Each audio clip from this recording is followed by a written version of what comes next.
Recuerdan que al principio, en el prólogo, en la introducción al libro, hablamos de poner los mandamientos negativos a lo positivo y que el mandamiento contrario a idolatría era creer que Dios existe. ¿Sí? ¿Recuerdan esa clase? Bueno, eh, para mí es muy importante estos principios, los 5 principios de fe de Rambam, eh, porque son una base necesaria para todos aquellos que estamos trabajando y sirviendo a Hashem de la manera en que los sabios de Israel nos enseñan y en que la Torah nos indica. Entonces, uno de los principios fundamentales, básicos del camino del Benei Noach es precisamente conocer de Dios o tener el conocimiento de Dios. Y esto para mí es súper importante porque es lo que hace la diferencia completamente entre ser un estudioso, filósofo, sociólogo, etcétera, y buscar el camino de la espiritualidad.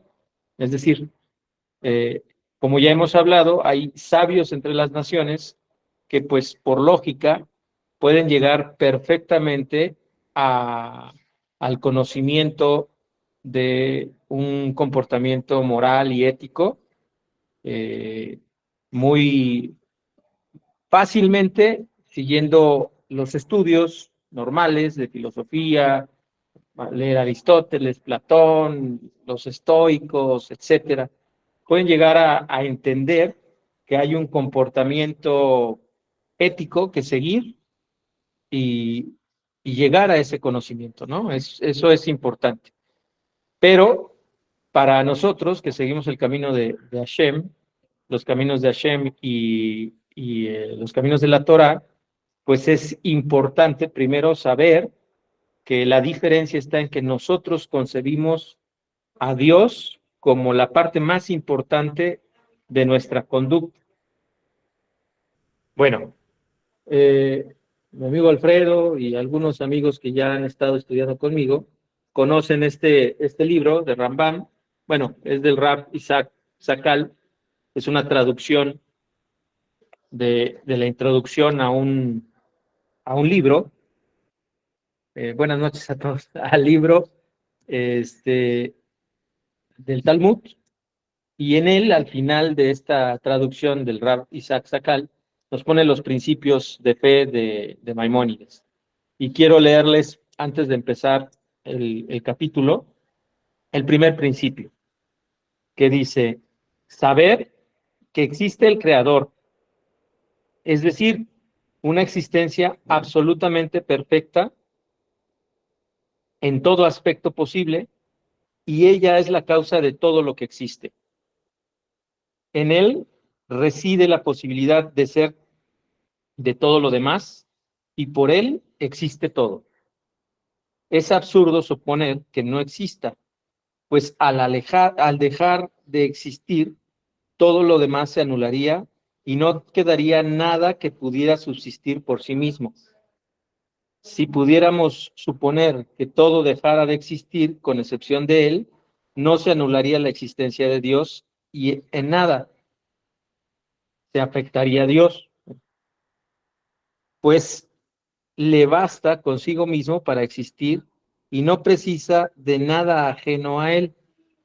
Todos los demás, desde lo celestial, me refiero a los ángeles, hasta lo terrenal, y lo que entre ellos hay, todo precisa de él para existir.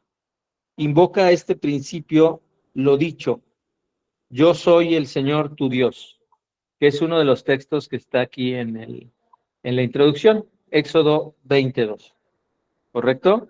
Entonces, ¿cuál es la diferencia entre alguien que sigue caminos éticos, morales, sin tener en consideración en su estructura a Dios, pues bueno, que es una persona buena, pero no está creciendo en su espiritualidad, porque para crecer en la espiritualidad se requiere tener este concepto de Dios, de la existencia de Dios. En la Kabbalah le llaman el Ein Sof. Ya saben que yo no soy muy cabalista, pero la palabra significa infinito o existencia. Bueno, dicen que es infinito, ¿no? Obviamente con las posibles, ¿correcto? Entonces, este es uno de los principios fundamentales para empezar a estudiar acerca de la idolatría, porque nos da un margen muy claro acerca de la espiritualidad del Benay Noah. Es decir, conocer que existe Dios y que toda la existencia depende de Hashem. No hay nada que pudiera existir aquí en la tierra, allá arriba en el cielo y entre en medio, que no requiera de Hashem. Entonces, esto es fundamental que lo concibamos, que lo entendamos, que lo comprendamos para seguir el camino de la Torah. Creo que este estudio nos va a ampliar en cuanto al tema del conocimiento de Dios para romper paradigmas de quién es el verdadero Dios, ¿no? Porque todas las culturas y todo manejan diferentes ideologías en cuanto a un Dios, ¿no? Pero yo creo que acá en la Torah sí va a romper esquemas en cuanto al concepto, el conocimiento que podamos tener o lograr mínimo comprender algo, ¿no? Sí, es correcto. ¿Qué, ¿Cuáles son todas las culturas tienen en su esencia la, la idea o la percepción de que existe algo más allá de ellos mismos, ¿no? Que controla la existencia? Y de hecho, esa es la historia de la idolatría. En el libro Mishle Torah de Rambam, eh, nos, nos hace un pequeño resumen de lo que los sabios dicen sobre cómo surgió la idolatría. En el primer capítulo de idolatría, nos habla de que los pueblos, los hombres, en época de Enosh, estaban perdidos y que empezaron a pensar que como el sol, las estrellas, la tierra, el agua, el viento, eran servidores de Hashem, era indispensable darles honor. Así como un rey se alegra en que le honren a sus siervos, pensaron que de igual forma Hashem se iba a sentir honrado porque se estaba honrando a su creación. Pero este es, según nos cuentan los sabios de Israel y el Rambam, esto es el grave error de donde empezó a surgir la idolatría. Es la generación de Nosh no es que no conociera a Hashem, sino que empezaron a darle honor a, a estos mensajeros, como el sol, la luna, el mar, etcétera, las estrellas, a servidores de Hashem, como si fueran necesario servirles, ¿no? Sin olvidarse del Creador. Posteriormente, la siguiente generación, pues ya no solamente les daba honores, sino que empezaron a poner altares, edificios en donde hacían oraciones, rezos a estos servidores de Hashem, a esta creación de Hashem, y entonces empezaron a volcarse en su corazón por estos altares. Nos platica Rambam en el Mishneh Torah, que también posteriormente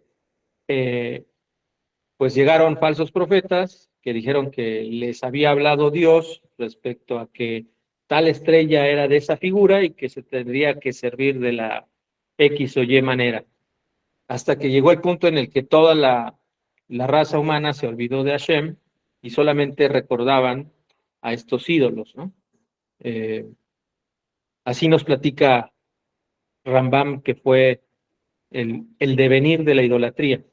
Pero todo porque se olvidaron de este principio, que Hashem es quien hizo todo, que no hay nada que exista que pueda mantenerse y que al único que hay que servir, buscar y trabajar es Hashem, honrar a Hashem. No hay nadie más que se tenga que honrar.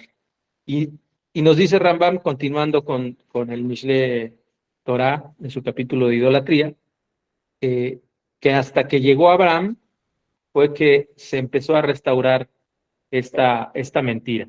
Y por eso la idolatría es una de las cosas que es más fuerte eh, y más grave dentro del judaísmo como de las leyes de Benei Noach. ¿Por qué? Pues porque se olvidaron de Hashem. Este constructo que nosotros, los seres humanos, nos hacemos de Hashem, se repite ahora en nuestra época, ¿no? Y es muy fácil observarlo. Cada quien, como bien decía Rosy, tiene una expectativa o un concepto de Dios, pero Dios no puede ser entendido tal cual es. Ni Moshe pudo ver la totalidad, la plenitud de Hashem. Y por ahí escuché a un rap que decía, ni siquiera el ángel más alto de todos los ángeles puede ver a Hashem directamente. Entonces, esto quiere decir que Hashem no puede ser conocido. En realidad, jamás vamos a poder decir o saber quién es Hashem en verdad.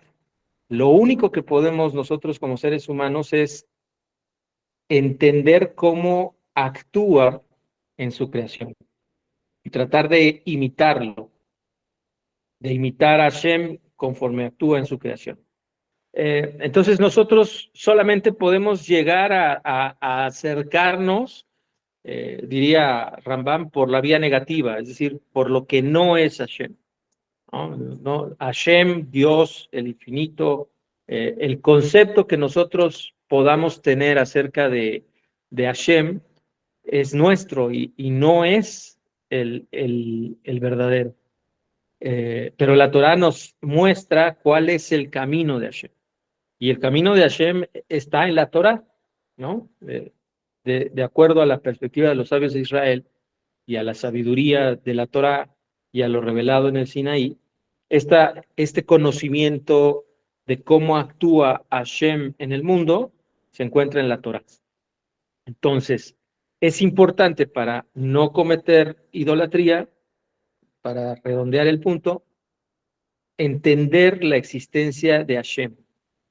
Eh, por ahí leía los comentarios de Brit Hola México, que decía que no hay evidencia de, eh, de la existencia de Dios y que todos son ideas y que a fin de cuentas todo es por fe en el sentido de creer, ¿no? Yo disiento un poco de esa perspectiva porque la verdad es que a pesar de que no hay evidencia empírica o científica, sí podemos encontrar evidencia lógica y argumentativa sobre la existencia de Hashem, ¿no? De hecho, pues filósofos como Aristóteles, como Platón, eh, dejando a Parménides un poquito de lado, todos ellos llegaron a la conclusión de que existía algo que había creado o que había sustentado o que había hecho todo de alguna forma o de otra, ¿no? Por ejemplo, Aristóteles decía que como en Dios no hay, no puede haber cambios ni mutaciones, pero sí creó la creación, eso significaba que había un cambio en la percepción de Dios, lo cual es imposible. Luego entonces concluyó que la creación y Dios existían completamente, ¿no? Siempre, infinitamente, eternamente han existido juntos, ¿no? Mientras que Platón, en resumidas cuentas, eh, decía o disponía que Hashem creó todo, bueno, que Dios creó todo, pero que en realidad no le importaba nada de lo que pasaba, ¿no?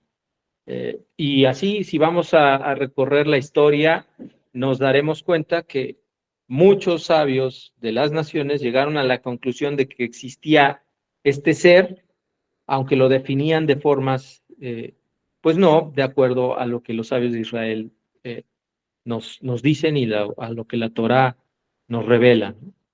Entonces, pero de que todos tenemos alguna conciencia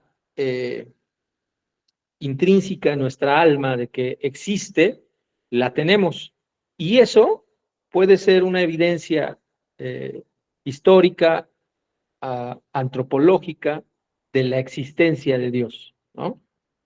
No es una cuestión que se pueda materializar en pruebas científicas o prácticas, pero sí podemos encontrar un registro de esta idea a lo largo de la historia de la humanidad, por lo menos la humanidad social ya construida, ¿no?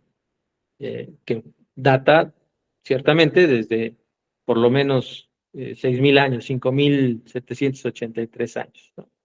Entonces, por eso diciendo, sí, sí hay, no hay evidencia científica que lo avale, pero sí hay evidencia argumentativa que nos da una posición sólida para conocer la existencia de Dios.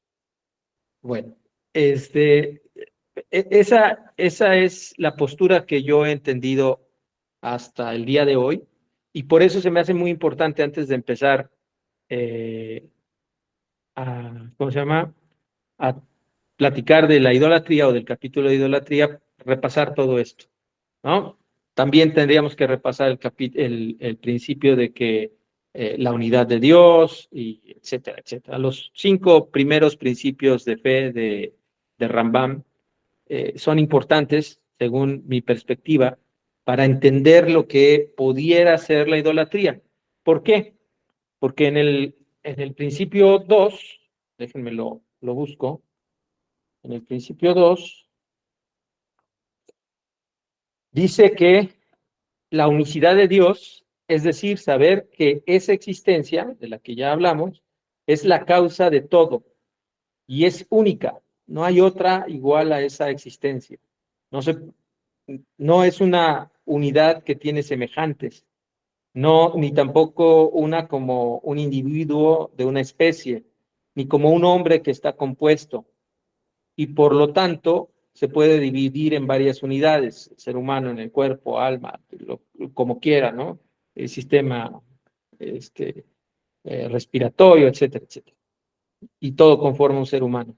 Tampoco es como una unidad material que puede ser divisible infinitamente, como los átomos o la materia hasta los quantums, ¿no? Tampoco es de ese tipo de unidad, sino que Él, elevado sea, es una unidad única e indivisible que no hay otra igual en ningún aspecto. Sobre este segundo principio atestigua el escrito: escucha, Israel, el Señor tu Dios, el Señor es uno. ¿Correcto? Entonces, ¿por qué empiezo con todo esto? Porque el mismo Rab nos está dando la guía de los principios básicos de la idolatría.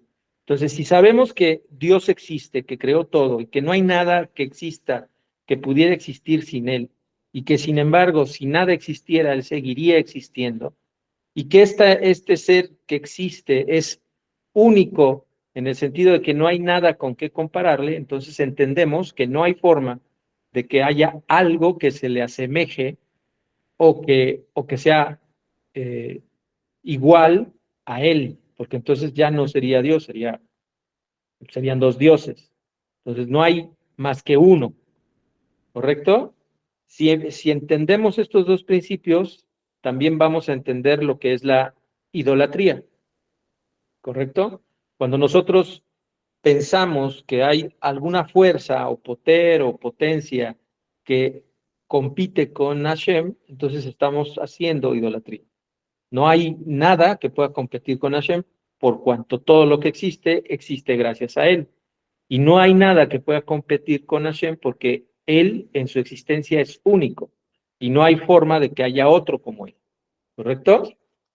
Y el tercer principio, a ver qué día empezamos a estudiar estos principios, sería muy interesante. Tercer principio, la negación de cualquier tipo de corporeidad de Dios se refiere a saber que ese único que mencionamos no es corporal ni fuerza en un cuerpo. Es decir, este ser que existe, que creó todo, que es único, que no hay otro como él, no es material. Y por tanto, por no ser material, no puede estar sujeto a las leyes de lo creado o de la materia, y por tanto no puede haber evidencia empírica o científica acerca de su existencia o no, derivado de que no es material, no es corporal, no tiene ningún cuerpo, ¿no? Asimismo, no le afectan aquellas cosas que afectan a la materia. Y aquí les dejo una pregunta en el tintero, porque entonces, ¿por qué se hacían sacrificios? Como por ejemplo, el movimiento, el tiempo o el reposo, no en forma constante ni casual. Es por eso que nuestros sabios descartan la posibilidad en él de una composición o división, afirmando: en las alturas no existe sentarse ni pararse, ni estar, ni espalda ni frente, tal como dice el profeta. ¿A quién entonces se equiparará Dios? ¿O con quién podréis compararle?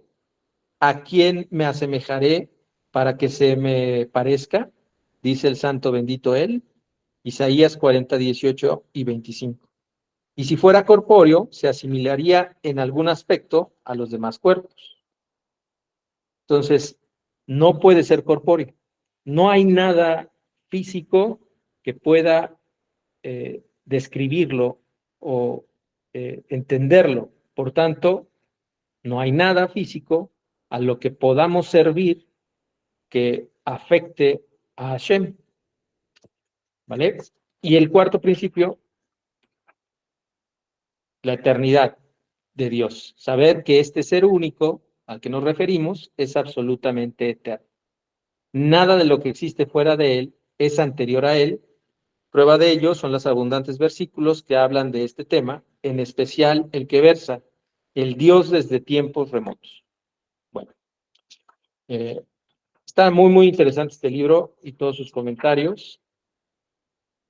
Y bueno, el quinto: solo a él es apropiado alabar y servir, difundir su excelsitud y cumplir sus preceptos, y no a cualquier otro que esté por debajo de él, ya sean ángeles, constelaciones o cualquier tipo de ente, puesto que todos ellos son limitados.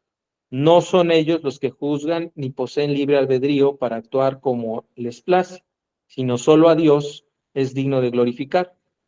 Asimismo, no es correcto apelar a nada ni a nadie para que nos sirva de intermediario entre nosotros y Dios, sino solo hacia Él deben ser dirigidas todos nuestros ruegos, y dejar de lado otro medio fuera de Él. A este quinto principio hacen referencia todas las transgresiones referentes a la idolatría, y la mayoría de la Torá hace alusión a esto. Bueno, por eso les decía que estos 5 principios son fundamentales para entender el tema de la idolatría. Tercer capítulo, el conocimiento de Dios, leyes sobre la prohibición de la idolatría. Yo soy el Señor, tu Dios. Éxodo 20:2. Dios es nuestro Señor, Dios es uno. Deuteronomio 6:4. Miren ahora que yo soy Él, y no hay dioses conmigo. Deuteronomio 32:39. No tendrás dioses ajenos delante de mí. Éxodo 20:3. La fe en la existencia de Dios y su unicidad es el legado del pueblo de Israel, y en virtud de ella los israelitas se comprometieron a proclamar al mundo entero que no se debe adorar a otros dioses. La finalidad de la vida del hombre es conocer a Dios. En este saber está incluido el temor a Dios y el amor hacia Él. En el amor a Dios está incluida toda acción o comportamiento que acerca la fe a los corazones humanos. Ok. Entonces, la primera finalidad de conocer a Dios es conocerlo Y esto incluye el temor a Dios y el amor a Dios. Temer a Dios, en este caso, es no tanto temerle por miedo, sino temer por el hecho de quedar mal ante Él, ¿no? De no hacer algo correcto, eso sería el temor. Y el amor es que todas nuestras acciones, todas las cosas que hacemos, pues sean dirigidas a exaltar su nombre, porque así lo hemos decidido, porque es algo que amamos, ¿no? Que a Él, gracias a Él, todo lo tenemos y por agradecimiento demostramos ese amor a Él. Bueno, para mí, ¿no? Como temor a Dios, ¿no? Temor a nuestro Creador es cumplir sus mandamientos, ¿no? Cumplir lo que le corresponde al judío y lo que nos corresponde a nosotros como noágidas. Bueno, es parte del temor a Dios, ¿no? Porque ya sabemos ya que si no cumplimos los mandamientos que el Eterno nos manda, porque vivimos bajo principios y leyes, lo que nos puede pasar, ¿no? Y el amor a Dios es amarlo, bueno, amarlo con sinceridad. Y cómo demostramos el amor a nuestro Padre, también es por medio de la plegaria, ¿no? Al comunicarnos con Él, también ahí está, bueno, en lo personal, ¿no? Debe ser algo más profundo, más grande, pero yo lo veo que también en las plegarias está el que amamos al Creador porque lo buscamos de una manera. Bueno, eso es mi opinión. Sé que es mucho más, por eso estamos para aprender todos. Perfecto. Muy bien, está muy bien, muy bien, muy bien. Amar a Dios es hacer sus mandamientos. Y temer a Dios es no hacer lo que Él te ordena que no hagas.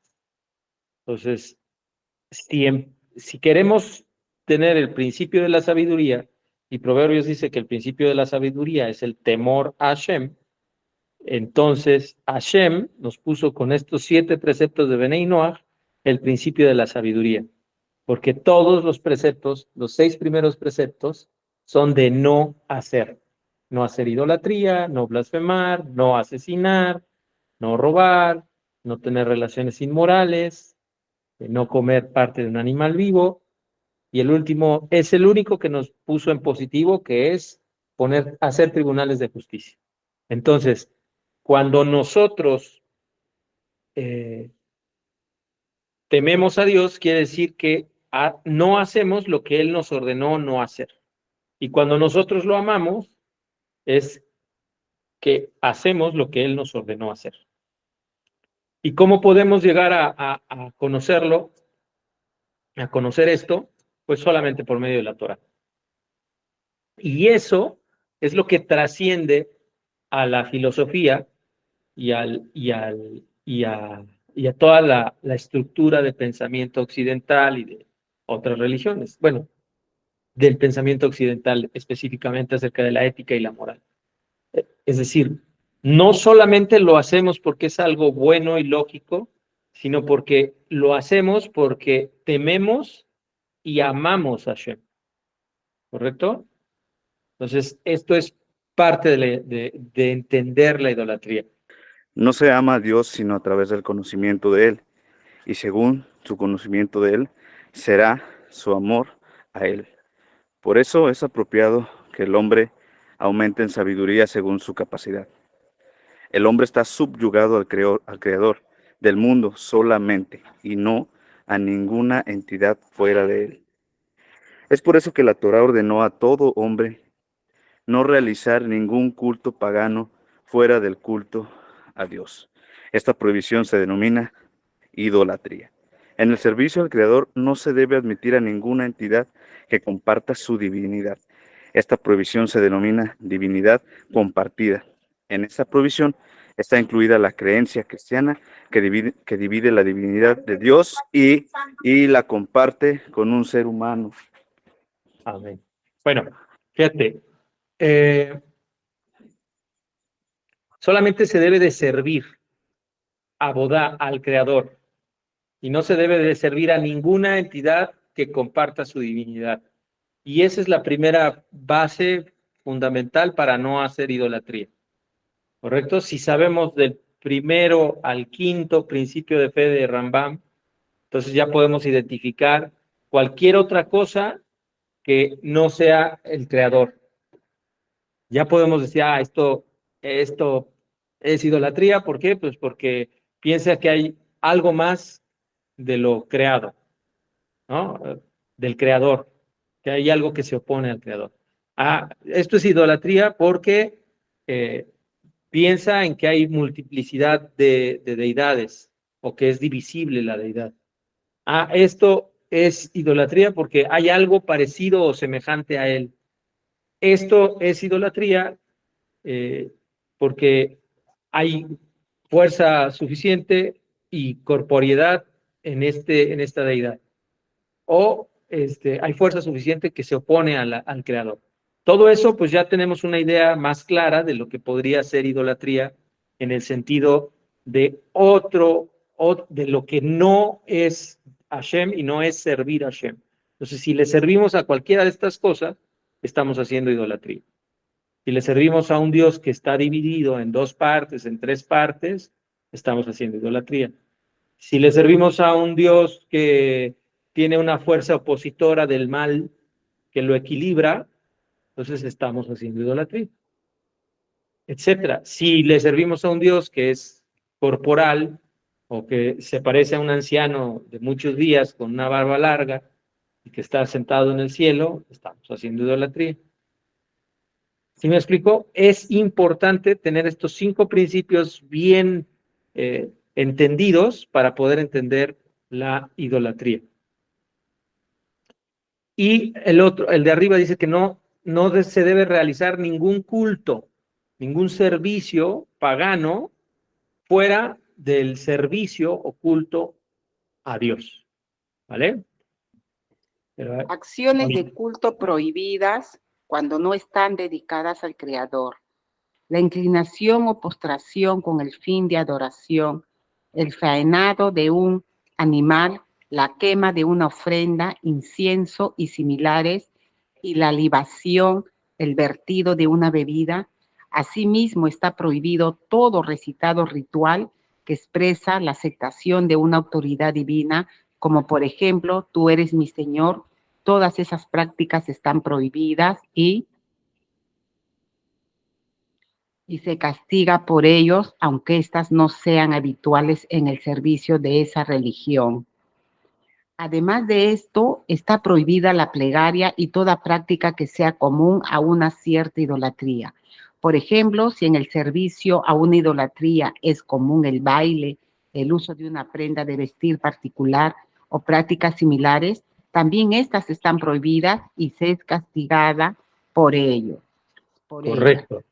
Muchas gracias. Bueno, acciones de culto prohibidas.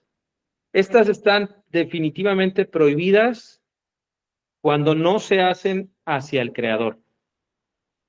¿Cuáles son? La inclinación o prostración con el fin de adoración. El faenado de un animal con el fin de adorar a un Dios. La quema de una ofrenda para adorar a algún Dios. El encendido de incienso para adorar a un Dios y todo lo similar. Y la libación, el vertido de vino para adorar a otro Dios. Estos 4 servicios que estamos hablando son servicios que se hacen en el templo y están dedicados a Hashem. Y tendríamos que hacerlo en servicio a Hashem. Es decir, mientras lo hagamos todas estas cosas en servicio a Hashem, no están prohibidas. Pero si lo hacemos para un Dios distinto, entonces es idolatría. Aún y a pesar de que esa forma de servir a ese Dios no es la forma común de servir a ese Dios. Y otra vez, Hay prácticas pues, muy raras, ¿no? Como de vestir al niño. Aquí en México se acostumbra mucho, no sé si el 3 de febrero, no sé cuándo, pero hay una tradición de vestir al niño o de besarlo el 24 de diciembre. Esa es la forma habitual de servicio a esa idolatría. Pero si a mí se me ocurre hacer una libación como un servicio a, a este Dios, a este ídolo, entonces estoy haciendo idolatría, aunque no sea el servicio común de esa idolatría, ¿correcto? Porque quedamos que es o besarlo o vestirlo. Entonces, esa es la forma común de hacer el servicio de idolatría.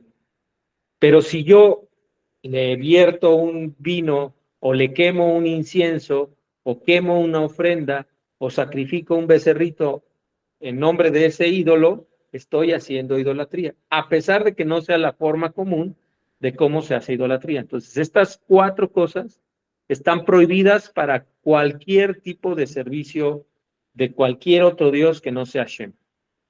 Y luego nos dice también la aceptación de una autoridad, oraciones rituales como no, Dios no lo quiera, no lo quiero pronunciar, pero rezos donde aceptas la divinidad del ídolo mujer, ¿no? Ese es idolatría, ¿no? A pesar de que no sea la forma habitual es idolatría. Y luego dice, además de esto está prohibido la plegaria y toda práctica que sea común a cierta idolatría. Y me remito a las iglesias. En esto me recuerda mucho a las iglesias que ponen a mujeres con panderos y con vestidos y etcétera, y banderas, ¿no? Entonces se ponen a cantar ahí y a bailar, etcétera. Y esa es la forma en la que hacen la idolatría. Entonces, si tú quieres agarrar esa forma para adorar a Hashem, en lugar estás haciendo idolatría, ¿no? Y más si vienes de este contexto. Dice, si bien todos los demás modos de culto están prohibidos, no es castigado por ellos a menos que los haya hecho de la forma habitual, en la que esos son practicados por los seguidores de dicho culto, a excepción de las prácticas del sacrificio animal. El encendido de incienso, la postración y la libación, vertido de bebida, que se castigan aún si son comunes en el servicio de los seguidores de esa idolatría. Toda idolatría toda idolatría es castigada por un tribunal rabínico de Israel. Debe ser castigada también por el tribunal de los hijos de Noé. La prohibición incluye la adoración de toda fuerza, sea material o espiritual, que exista en la realidad o sea solamente un fruto de la imaginación. Dentro de esa prohibición está la adoración a un hombre de cualquiera de las maneras antes mencionadas, aunque el seguidor piense que esa misma persona o esa misma fuerza no es creada, sino creadora. Gracias, Mau. Bueno, aquí tenemos otra clave. Como les decía, hay formas específicas de hacer idolatría que uno ya conoce de esa idolatría, y entonces el hacerlo es idolatría, ¿no? Si lo haces definitivamente como lo haría ese culto, bueno, entonces eso ya es idolatría, ¿correcto? Toda idolatría castigada por un tribunal rabínico de Israel debe ser castigada también por el tribunal de los hijos de Noé. Esto es una empalme con las leyes de idolatría de los Bene Israel con las leyes de idolatría de Bene Noah, ¿correcto? Entonces, todo lo que la ley y la halajá, los 613 mandamientos dicen que es idolatría, puede llegar a ser idolatría para un Bene Noah. La creencia misma de que una persona o nación es impulsada por alguna fuerza, sea material o espiritual, que está por debajo del creador, no está prohibida mientras no la adore. El que concibe que hay un Dios en el universo fuera del creador es llamado hereje de los fundamentos de la religión de Israel. La asistencia a ceremonias de idolatría o participación pasiva en En esta no está prohibida de los hijos de Noé. Un hijo de Noé que es forzado a adorar una idolatría o que podría poner en peligro si no practica de un acto de adoración, le es permitido hacerlo y no está obligada a entregar su vida por ello. Permitió hacerlo y no está obligado a entregar su vida por ello. No se debe a incitar a otros a su idolatría. El que profetiza en nombre de la idolatría es culpable. No se debe levantar un altar o plantar un árbol de culto y edificar un edificio de una idolatría. Inclusive si el que lo edifica o lo planta no adora aquella idolatría.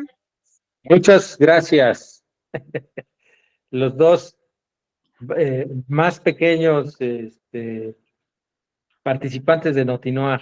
Un abrazo. Que el Eterno les bendiga. Muchas gracias, Joseph Rica, por darnos el gusto de escuchar a sus hijos. Sí, bueno, la creencia misma de una persona o de una nación que es impulsada por una fuerza, sea material o espiritual, que está por debajo del Creador, no está prohibida mientras no se adora. Concebir que hay otra fuerza creadora es idolatría. Pero fíjense esto bien interesante. La asistencia a ceremonias de idolatría o la participación pasiva en estas no está prohibida a los hijos de Noah. A mí se me hace muy, muy, muy interesante esta parte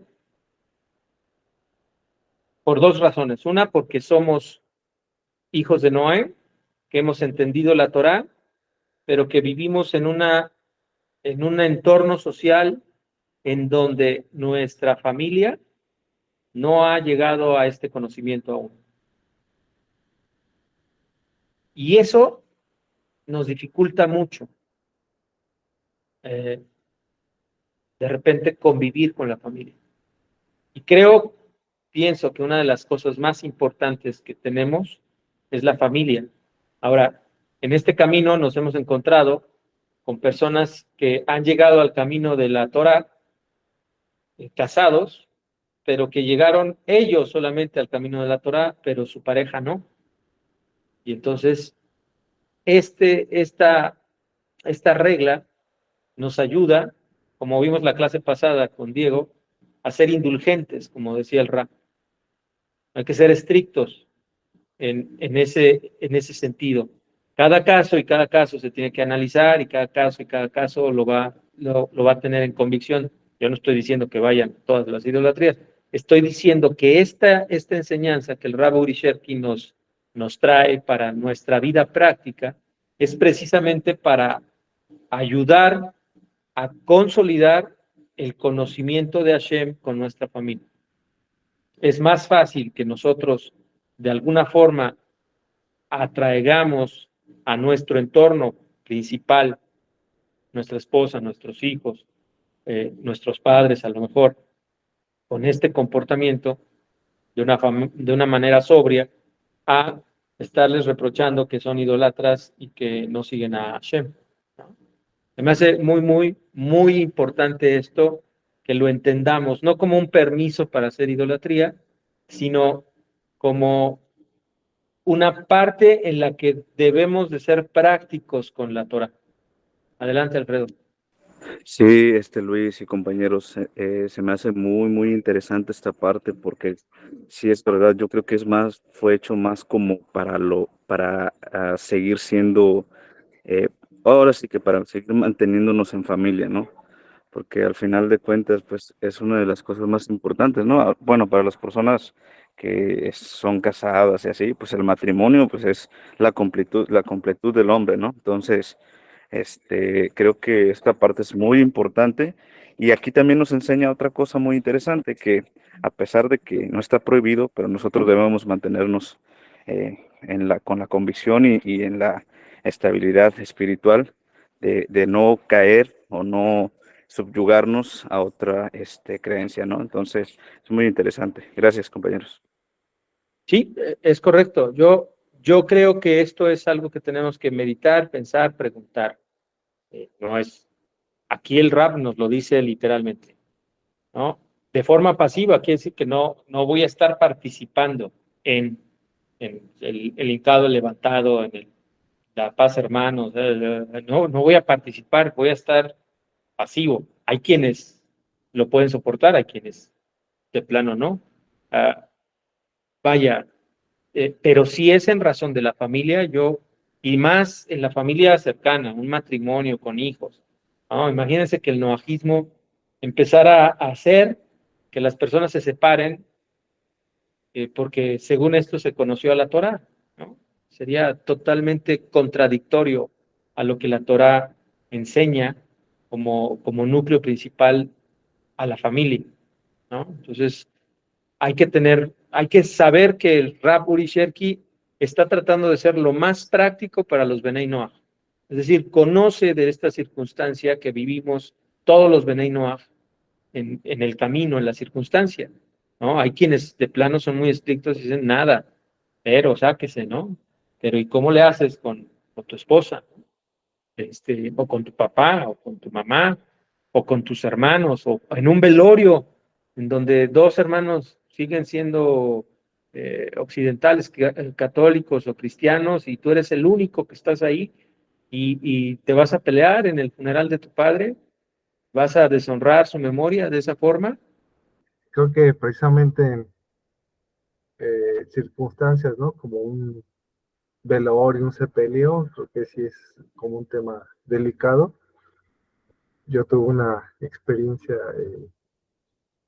pues sí, no grata, en el sepelio de mi suegro. Él perteneció a varias organizaciones, y entonces fueron personas, ¿no? De estas organizaciones, y pues fue incómodo porque se convirtió como en un ring, ¿no? En el que pasaba una persona y atacaba a las otras organizaciones, y después otra, y venía la revancha, ¿no? Entonces, en lugar de ser un momento precisamente para honrar, ¿no?, a esa persona que acaba de fallecer, pues se pierde totalmente el sentido, ¿no? Y creo que eh, este párrafo nos ayuda a eso, ¿no? A precisamente no perder la esencia y la armonía, ¿no? En un momento tan, pues, como delicado.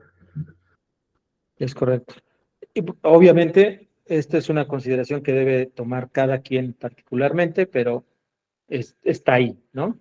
Bueno, un hijo de Noé, a ver, aquí va la broma, un hijo de Noé que es forzado a adorar a una idolatría. Yo lo siento mucho por los hombres que son Benei Noach declarados y su mujer no, porque ahí sí hay una obligación. Los van a obligar, es chiste, es broma. O que podrían ponerse en peligro, también, imagínense. Hacen enojar a la esposa y no sabemos en dónde despierten. Pero bueno, el riesgo hace que sea permisible y no tienes que entregar la vida, no estás obligado a entregar la vida. Eso no quiere decir que si quieres, adelante, ¿no? Pero no estás obligado. La profecía es otro principio de Rambam, por eso es importante conocer estos 13 principios de fe de Rambam para entender lo que está diciendo, pero el que profetiza en nombre de una idolatría, pues es culpable de idolatría. De eso hay varios ejemplos, y no se debe de levantar o plantar un árbol de culto. Fíjense que es un árbol de culto, pero si quieres plantar un arbolito, claro que lo puedes hacer. Edificar un edificio para una idolatría, ahí hay excepciones, las hemos visto en algunas ocasiones con el Rav Shalem. Por ejemplo, si eres arquitecto y te contrataron, ahí ya tendrías que consultar con el Rav. Inclusive si el que lo edifica o lo planta no cree en esa idolatría. Bueno, entonces estos son los preceptos prácticos que el Rab Uri Sherki nos trae acerca de la idolatría. Mi pregunta es referente a los tribunales de justicia. Menciona el libro de que hay un tribunal rabínico y hay un tribunal de los hijos de Noah, ¿no?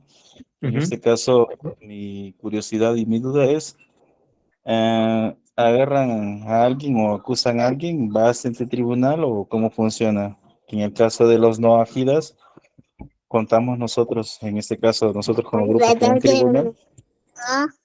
Ok, hay tribunales legales civiles en Israel para casos civiles, legales y religiosos para Israel, y son una opción en la legislación de Israel.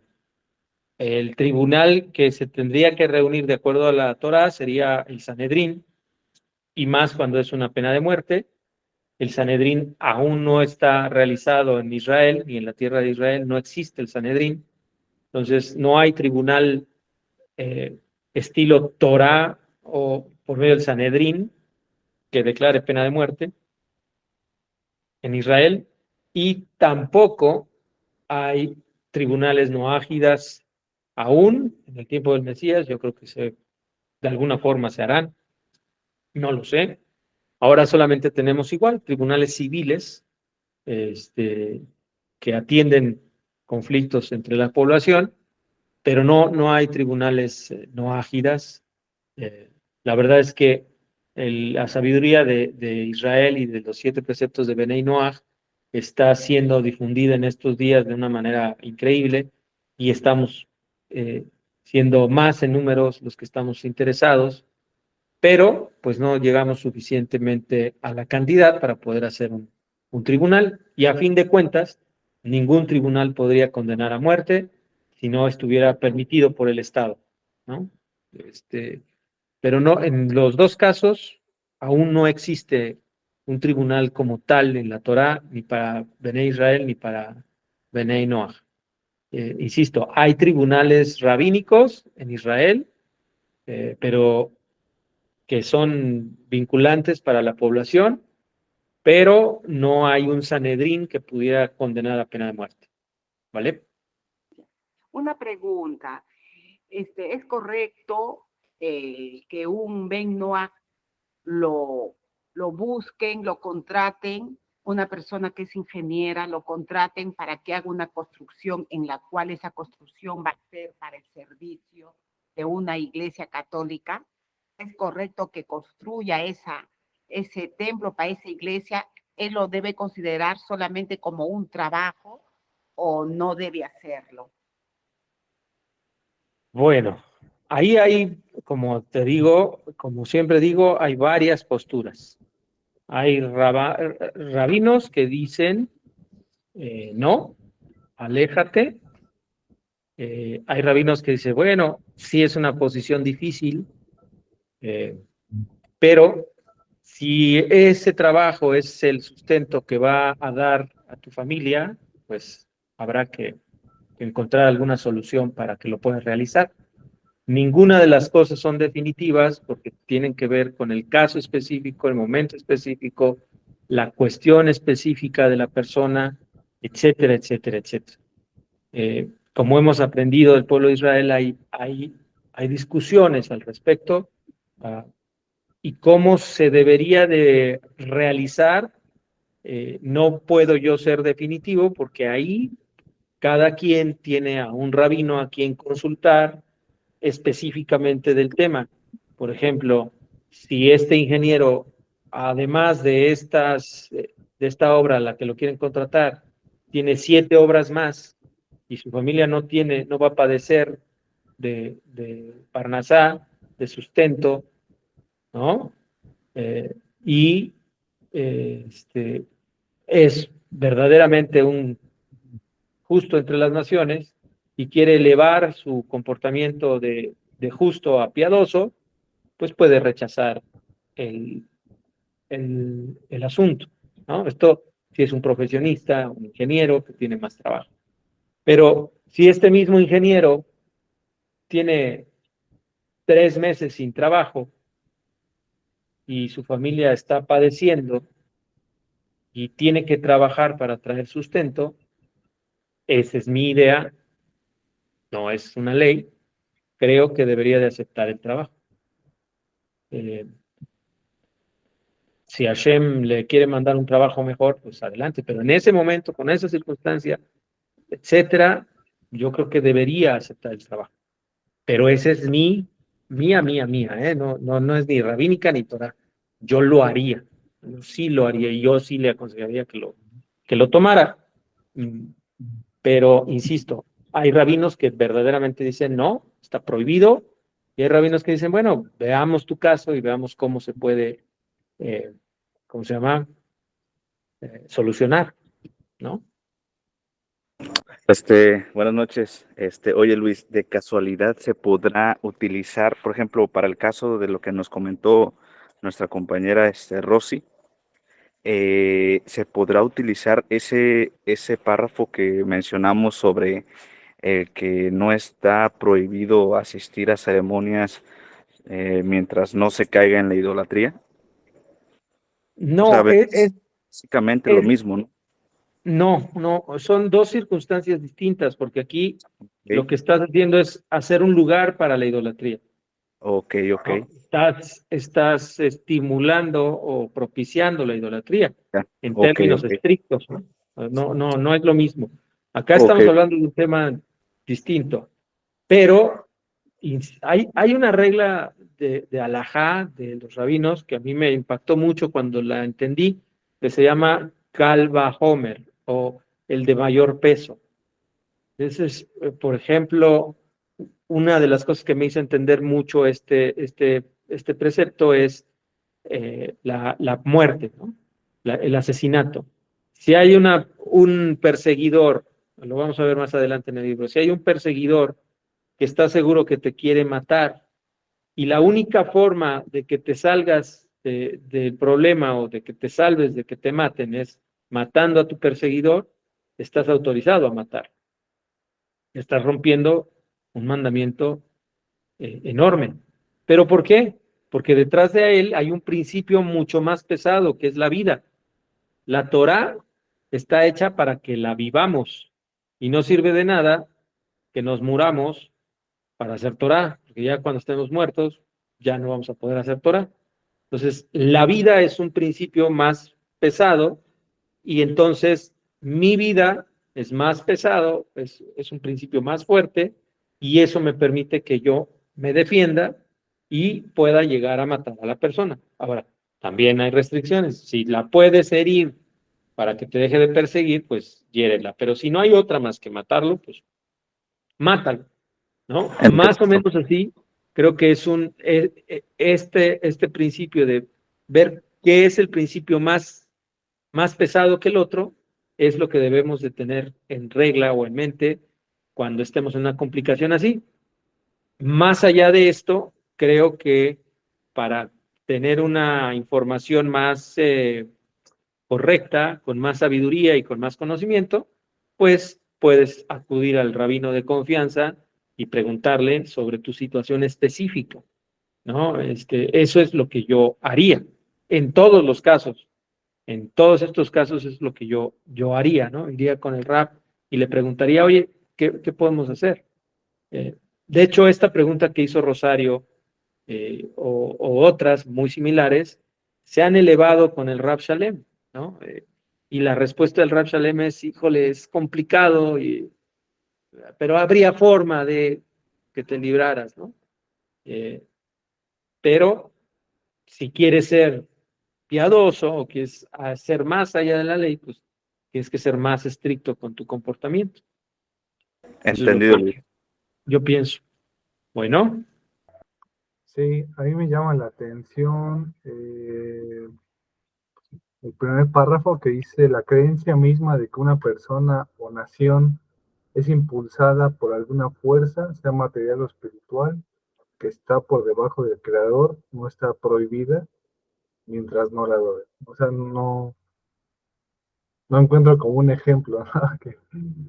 Para ilustrar párrafo. La creencia misma de una persona o nación es impulsada por alguna fuerza, sea material o espiritual, que está por debajo del Creador, no está prohibida mientras no la adore. Bueno, primero, pues que no se haga un servicio a ese ente, pero si tú crees que hay, a ver si encuentro, bueno, por ahí escuché, no tengo la cita exacta, que hay un ángel destinado para cada nación, ¿no? Este mensajero para cada nación es el que se encarga de juzgar a la nación, ¿no? Creer que existe este ángel que dirige y juzga espiritualmente a la nación completa no es idolatría, siempre y cuando no se le adore. Es un ejemplo. Eh,